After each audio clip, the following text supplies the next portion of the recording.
The laughter hit harder than any slap. My sister, glowing in pastel pink, looked straight at me, hand resting proudly on her stomach. "At least my baby will have a father," she said. The guests erupted in applause. My mother smirked, lifting her champagne flute. "Some women just make bad choices," she added, eyes fixed on me. My throat tightened. I forced a smile, swallowing the heat burning in my chest. And then my son stood. 12 years old. Too young to know cruelty, too old not to see it. His voice cut through the noise. "Aunt Maya," he said, steady as steel, "should I tell everyone about Uncle Tom's other family?" The room froze. I should have looked away that first night. The night I caught my sister's fiancé watching me too closely. His hand lingered when he greeted me. His words slid too easily, too rehearsed. I told myself I was imagining it, but little cracks widened. Late-night calls he silenced too quickly. Receipts tucked into his wallet from places he swore he'd never been. My sister beaming at him, blind, while his eyes wandered. I kept quiet, because loyalty is a leash, and I wore mine too long. The truth came to me in fragments. A lipstick shade not my sister's smudged on his shirt. A message flashing across her phone. "When will you tell her? The kids miss you." Kids? Plural? My chest hollowed out. The man my sister was about to marry already had a family, another life, a secret he buried under lies. I could have told her immediately, but betrayal deserves more than blunt truth. It deserves precision. So I waited. I played the quiet one, the failure, the single mother, the one they whispered about when I left the room. And all the while I gathered. I found the address, the small suburban house 2 towns over. I met the woman, his real wife. Her eyes carried the same exhaustion mine once did. She opened the door with a toddler clinging to her leg and another crying upstairs. She didn't know about my sister. She thought she was the only one. That's when I knew. This wasn't just betrayal. It was rot. And rot spreads until you cut it out. I planned quietly. No fury, no chaos, just patience. First, I kept my sister close. I offered to help with the baby shower. I smiled through clenched teeth. I let her think she was winning, that she was better.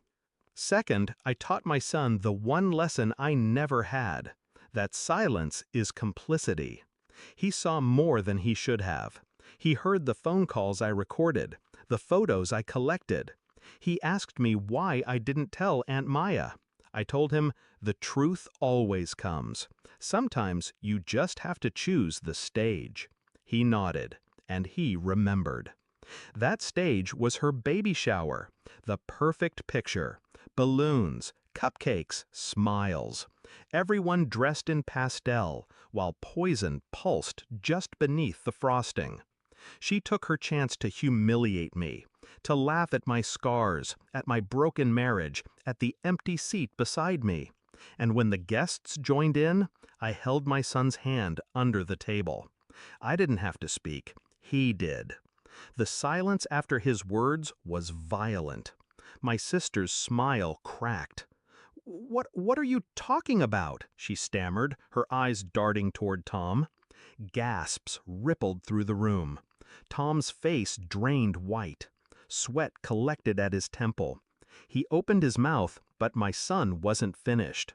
"He has kids already," he said, voice steady. "I saw them. My mom showed me." I pulled out my phone. One tap, and the screen lit up with photos. Tom holding 2 children outside the suburban house. His real wife beside him, tired but smiling faintly. Dates, addresses, timestamps, proof. I didn't speak. I didn't need to. The room erupted for me. My sister's hands shook. "Tom, tell me this isn't—" But Tom had no script left, only silence. The guests whispered, disgust sharpening their voices.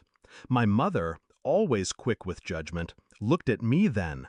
For the first time, no words came, just fear, because she realized I had played the long game.